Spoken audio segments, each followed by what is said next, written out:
Welcome to section 6.1. We're going to begin looking at a new family of functions in this section. This chapter is going to revolve heavily around them, so make sure that you refer often to this definition.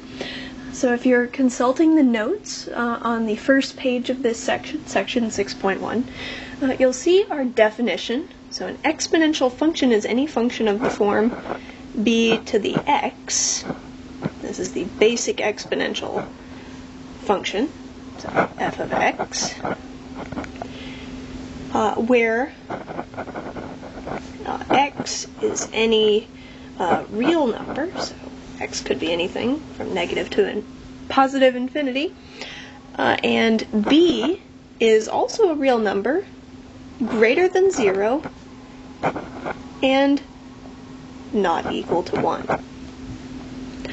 Now there's a discussion at the bottom of that page of why exactly we make these restrictions.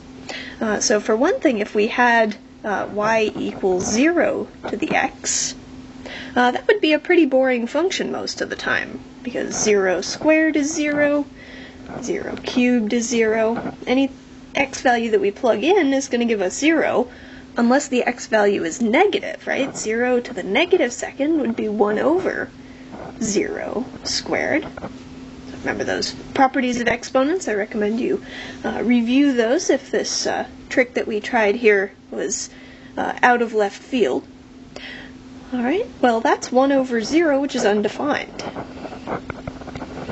So a bunch of weird stuff happens with this function. Most of the time it evaluates to 0, and then some of the time it evaluates as being undefined. So we exclude the possibility that b, the base of the exponential function, is 0.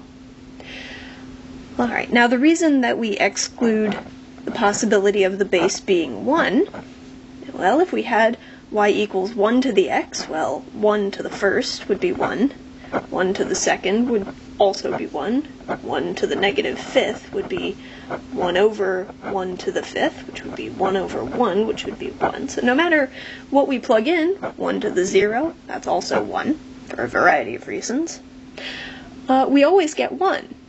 So this function is perfectly valid. This is a nice enough function, but we don't include it in the family of exponential functions because this one is really just linear, right? We always get the same output regardless of the input. And we have already seen functions that behave that way. Y equals 1, that would be a horizontal line. So this gives us the same y values no matter what we plug in. So this is not, as we would say, an exponential function.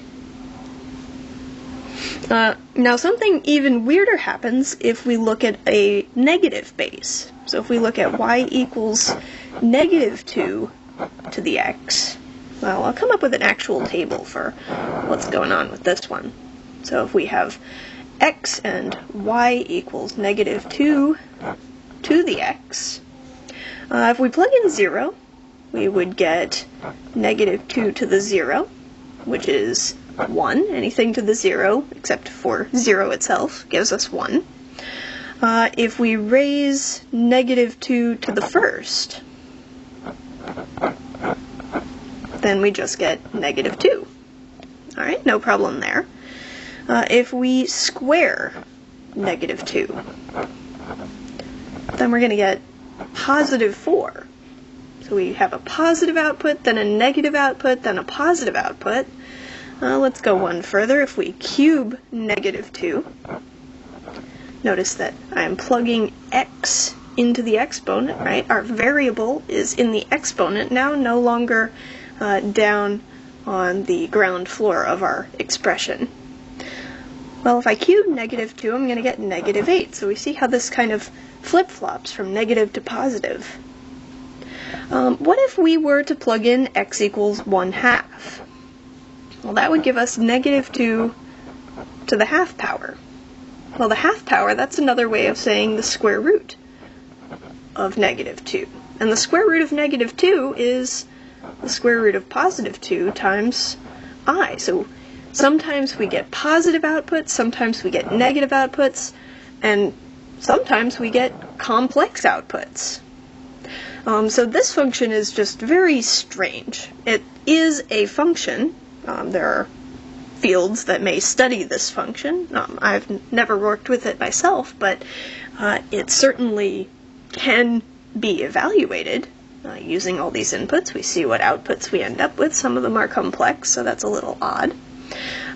But it's not going to behave generally the same way that the other exponential functions do.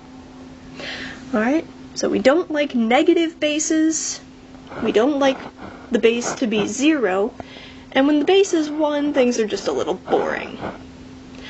Okay, so our definition, the types of functions that we're going to be looking at in this section are always going to look something like this. So for example, y equals 2 to the x, or y equals 1/5 to the x, or y equals 7.86 to the x. These are all valid exponential functions. The base, 2, 1/5, 7.86. The exponent, our variable.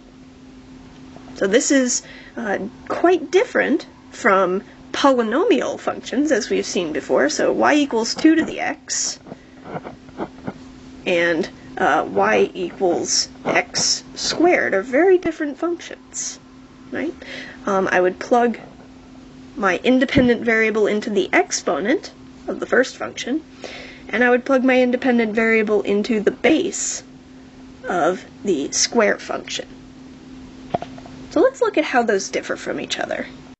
So we've got our table set up here. We're going to look at what our outputs do when we plug them into these two different functions. 2 to the x, the exponential, and x squared, the quadratic. Well, if we plug 0 in for x into this first function, we get 2 to the 0, which is 1. If we plug 1 in, we get 2 to the first, which is 2. Now we're going to be using those properties of exponents quite a lot, especially here early in this section, to figure out what these functions even look like.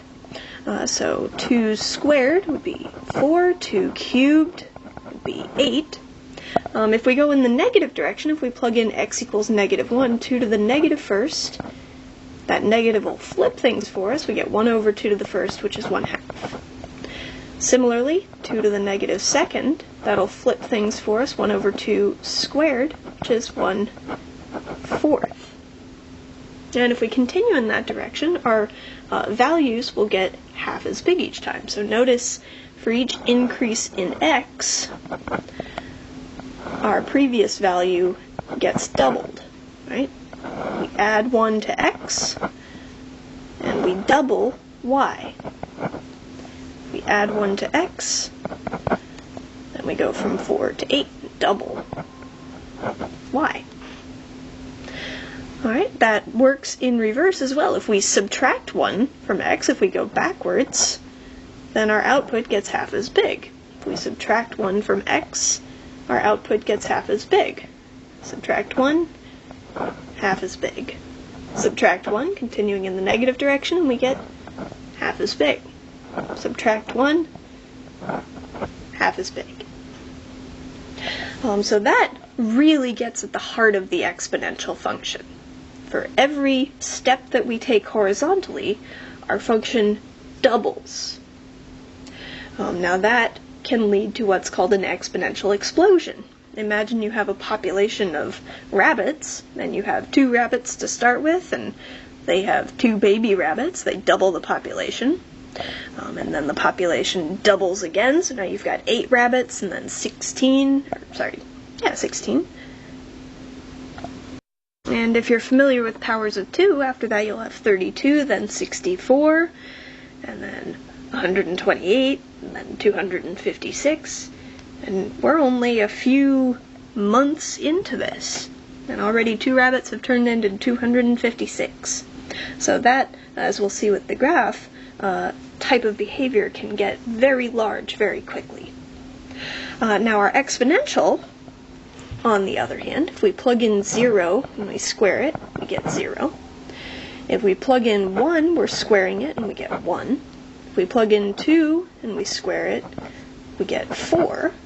Okay, and if we plug in 3 and we square it, we get 9. However, in the other direction, if we plug in -1 and we square it, we get 1. If we plug -2 in, we're squaring that, and we get 4. So our negative inputs deliver much larger outputs.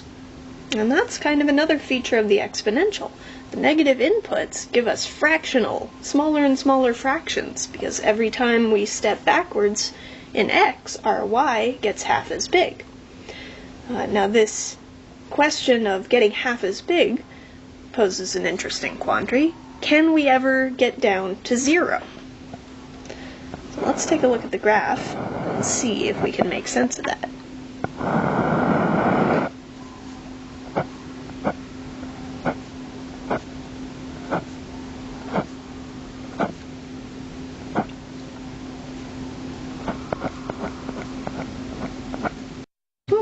So first we'll plot our f of x.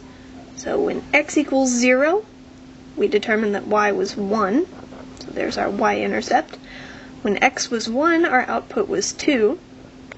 When x was 2, our output was 4. And when x was 3, our output was 8.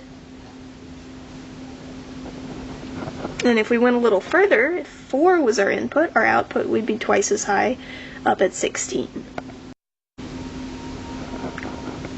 Okay, now going in the other direction, if we look at negative x values, when we plugged in -1, we got a half.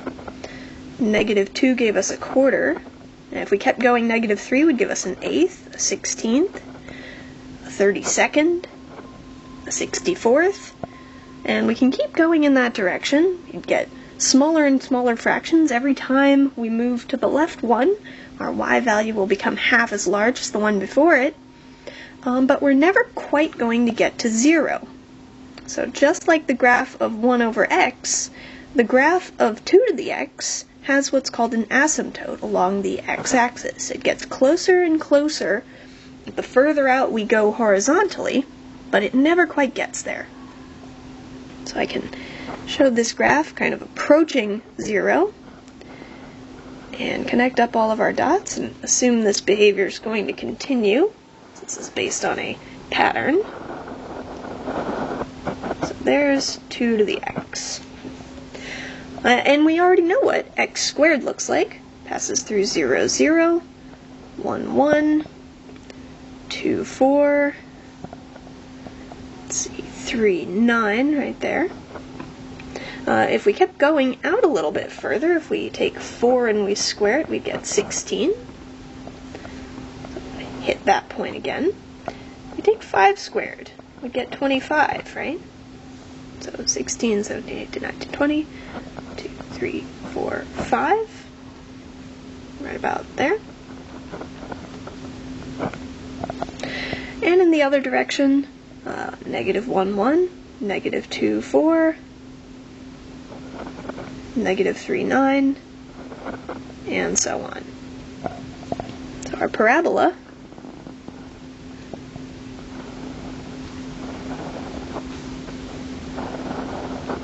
actually gets overtaken by the exponential function. So we get two very different shaped graphs based on these similar looking equations. So you want to make sure you keep straight what's your exponent and what's your base. Alright. Now the first graph that we came up with, 2 to the x, exhibits the shape that all exponential graphs will have. So if you consult the notes on the next page, you'll see a table outlining some points on 2 to the x, 3 to the x, and 4 to the x, along with the graphs of each of them. They're color-coded.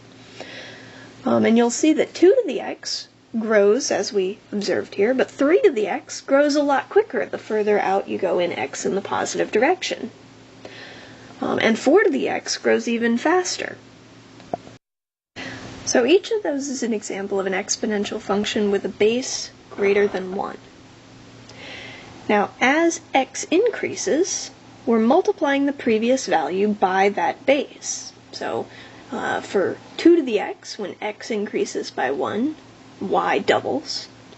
For 3 to the x, when x increases by 1, y triples. So the next value is 3 times the previous value.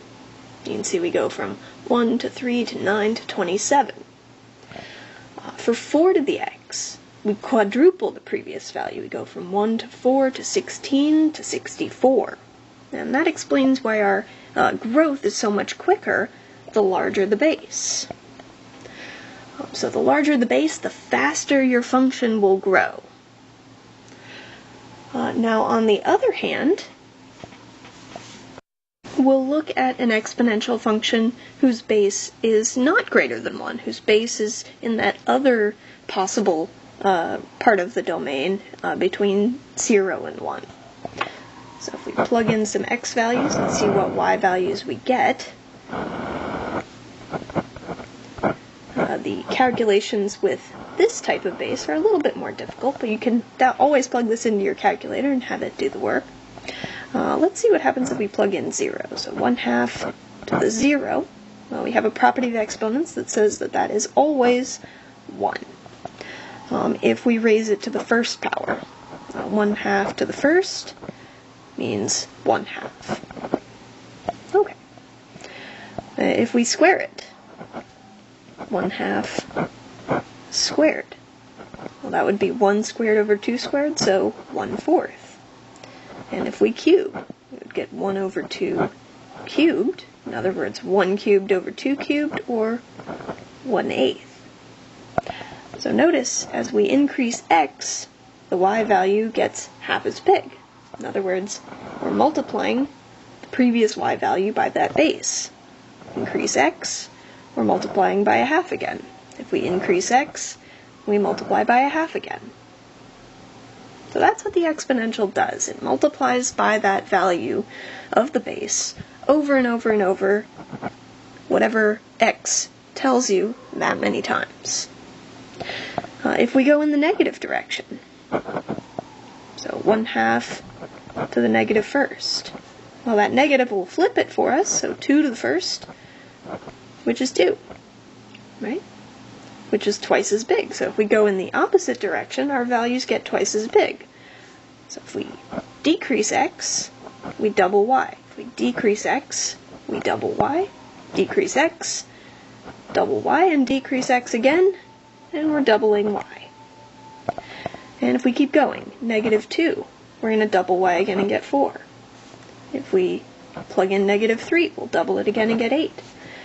Plug in -4, double it again, we'll get 16.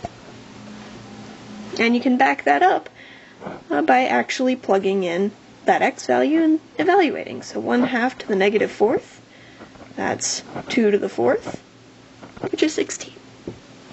And 1/2 to the -3rd, that's 2 cubed, which is 8.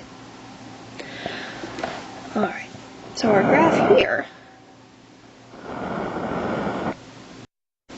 I'll have these little tick marks along the y-axis represent 1/2. So go up to 4, go up to 8 vertically. Alright, now we say that when x is 0, y is 1. So plot our y-intercept. When x is 1, y is 1/2. So 1/2. When x is 2, y is 1/4. 3 gives us 1/8. Notice we're getting closer and closer to 0 in this direction. 1/16 if we keep going, 1/32, and so on. Now if we go in the negative direction, -1 gave us an output of 2, -2 gave us an output of 4, -3, 8, -4, 16. We might not have room for all of these, but -1, 2, right there, -2, 4, -3, +8, -4, 16 might be up into the table.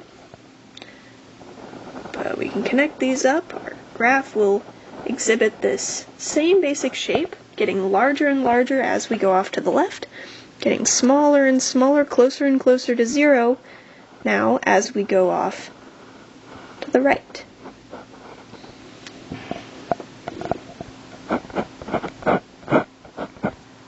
Alrighty. So those are our two graphs, and I'll put 2 to the x back on here. So 2, 2, 4, 3, 8, -1, 1/2, -2, 1/4, -3, 1/8, and so on. So there's 2 to the x.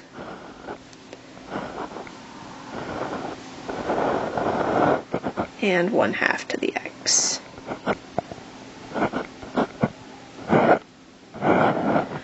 Okay, so these are the basic shapes of our exponential functions in this section. We have two possibilities.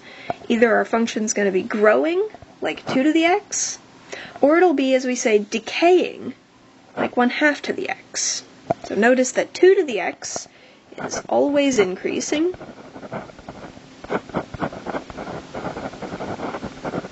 That is, as we read from left to right, it just gets bigger and bigger. On the other hand, 1/2 to the x is always decreasing.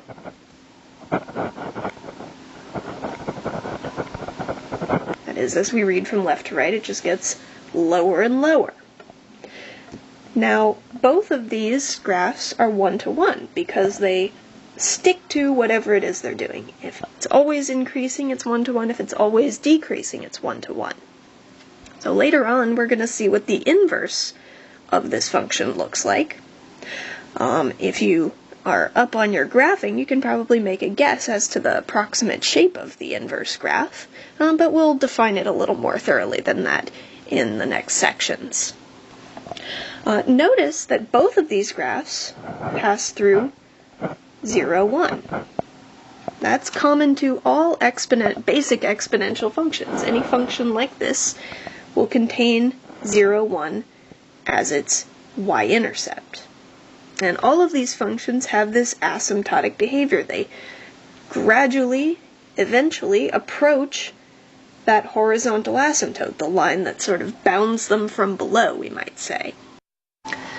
So refer to Theorem 6.1 on the next page of the Notes PDF for some details about these graphs. They have a domain of all real numbers. No matter what the base is, you can always plug in any x value. And as we said, they always contain 0, 1 as their y-intercept. Now another interesting thing, on 2 to the x we had this point 1, 2. Notice the relationship between the base and the y value. On the other graph, we had the point -1, 2. On the graph of 1/2 to the x, we observe the point 1, 1/2. So whenever you plug in 1 as the exponent, you're just going to get the base. So that's another very easy point for you to find on the graph. I recommend playing around with these. Try graphing a couple of exponential functions of your own devising. Maybe try graphing 5 to the x using a table of values like this. It's very easy to perform the calculations and then plot the points that you come up with. It's good practice, so give that a try. Now, once we're familiar with the shape of these graphs, remember, if our base is greater than 1, we're going to have this increasing, upward sloping graph. If our base is less than 1, somewhere between 0 and 1, so any fraction in that range, our graph will be decreasing. Once we know the shape of one of these functions, we can start applying transformations to it. Alright, so I would like to use what we've learned so far to make some inferences about functions that may otherwise be a little strange. So first we have a function f of x equals 2/3 times 3/8 to the x. Now this function I need to recognize as a exponential function. It's not a basic exponential function because here out front I have some constant multiplier c. So we always call the base of the exponentiation b for the sake of the definition. So if our base b equals 3/8, is this function going to be increasing or decreasing? Well, I know because it's an exponential function that it's got to be one of those two. And I know that since the base 3/8 is less than 1, the graph is going to look something like 1/2 to the x. So this is a decreasing function. Alright. Now for part B, we're given a different function, g of x equals 1.7 to the negative x. Now this function is not in the form of a basic exponential function, right? Our basic exponentials have x as the exponent. Here I have negative x. So I can think of this as 1.7 to the negative first to the x. That's one of our properties of exponentials. Negative x is negative 1 times x, and a product in the exponent can be thought of as raising the base to one of those factors and then to the other. Alright, well, 1.7 to the negative first, that's 1 over 1.7 to the x. Now, 1 over 1.7, again, that number, we don't really need to know exactly what it is, but I recognize I'm dividing 1 by something larger than 1. So this is going to be a small number, smaller than 1. And so my function is again, in this case, decreasing.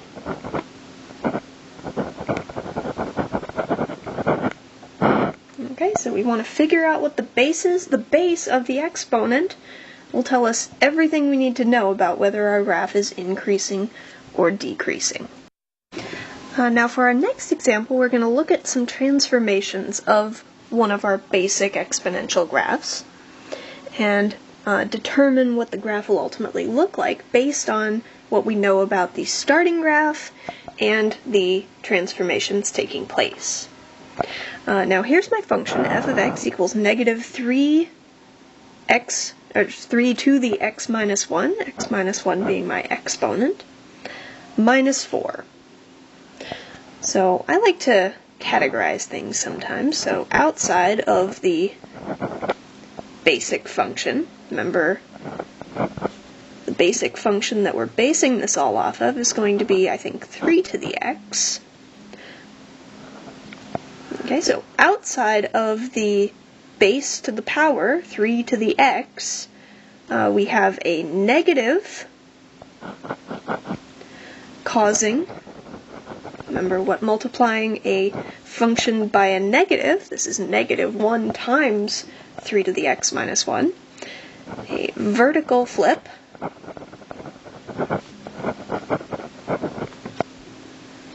alright.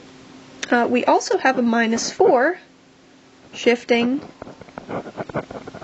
our graph vertically down 4 units. Now on the other hand, inside of 3 to the x, where is inside? Well, that's going to be where my variable would be. Normally I have 3 to the x. In this case, I have x minus 1. So inside of the function, we're replacing x with x minus 1, so that's going to shift the function horizontally, And since it's minus 1, we're going to shift in the positive direction 1 unit. So we're shifting to the right 1. We have a vertical flip across the x-axis. And we're going to shift everything down 4 units. Alright. Now our basic function, 3 to the x, has a base of 3, so this is going to be one of our increasing graphs. Normally we would have a y-intercept at 0, 1, and normally y equals 0, the x-axis would be our horizontal asymptote. I like to shorten that to HA. Alright, well if we flip our graph, my y-intercept will reflect down to 0, negative 1, but my horizontal asymptote is in the same place. My graph still approaches y equals 0 as we go off to the left. But when I shift my graph down 4 units, its horizontal asymptote will move with it and become y equals negative 4. And similarly, our our y-intercept will shift down 4 units to 0, negative 5. And finally, put that all together, the graph of my function. Here we have the x-axis, the y-axis, and our horizontal asymptote, 1, 2, 3, 4. I like to put that as a dotted line so that I know the boundary that my function is trapped by. 0, negative 5, our y-intercept. And the basic shape of our graph will be flipped over, reflected vertically. Now the only thing missing is that horizontal shift. So if I move my graph 1 unit to the right, my y-intercept is in the wrong place. So how would I find a y-intercept for a function that I'm not really sure what that point is? Well, let's see that on the next page. For right now, that y-intercept was actually incorrect. We took care of the vertical shift, but we forgot about the horizontal shift. Alright, so all of our fancy transformation tricks can help us come up with the graph, but they may not be as wonderfully helpful in finding that particular point we're interested in. So remember, to find a y-intercept, what do we want to do? We want to set x to 0. So f of 0 would be negative 3 to the 0 minus 1 minus 4. And now we can crunch that number. That's negative 3 to the negative first minus 4. Now, what should I do first? Should I apply the negative to 3, or should I apply the negative 1 power? Well, the order of operations says exponents first. So, negative is going to hang around, wait its turn, and the negative 1 exponent will flip the 3, and it'll become 1/3. So negative 3, or negative 1/3 minus 4. If we get a common denominator, that would be negative 1/3 minus 12 thirds. It looks like our result is negative 13 thirds, or negative 4 1/3. So our original thought, the y-intercept being 0, negative 5, would have been nice. That would be a nicer number. But it's actually 0, negative 13 over 3. So finding those y-intercepts looks exactly the same conceptually as it has through the entire course. The only new idea is in the execution, in actually calculating that y value. But you can definitely do it. If you remember those properties of exponents, you'll be absolutely fine in this section. Now, generally speaking, our basic exponential looks like f of x equals b to the x. But quite frequently in the wild, when we're actually working with these functions, we might see a less basic version, where we could have a constant multiplier. F of x equals c times b to the x. Alright, so we're multiplying b to the x by c, effectively stretching. And potentially flipping our graph. Alright, so let's take a look at a working backwards type of problem. So this function will have a y-intercept at 0, 1. That's always true. If we plug 0 in, no matter what the base, the result will give us 1. What's going on with f of x over here, the less basic version of the exponential? Well, its y-intercept will be at f of 0. In other words, if we plug 0 in, we would get c times b to the 0, and b to the 0 is 1. So we get c. So this has a y-intercept of 0, c. Okay, so the original y-intercept, if all we're doing is stretching our graph, is going to get stretched from a height of 1 up to a height of c. Makes sense, right? Multiply that y value by c, you're going to get c at the end. Alright, so here we have the graph of an exponential function. For one thing, we're told to find an exponential function fitting this graph. For another, this graph resembles an exponential function more than any other functions that we have seen thus far in the course. So I know that an equation for this function might look like f of x equals c times b to the x. This graph exhibits almost all of the features that our exponential, basic exponentials exhibit. It has a horizontal asymptote here along the x-axis. It grows exponentially, just like we would expect an exponential graph to grow. This is increasing, so we can infer that the base, whatever it turns out to be, will be greater than 1. Alright, but we actually have some points to work with.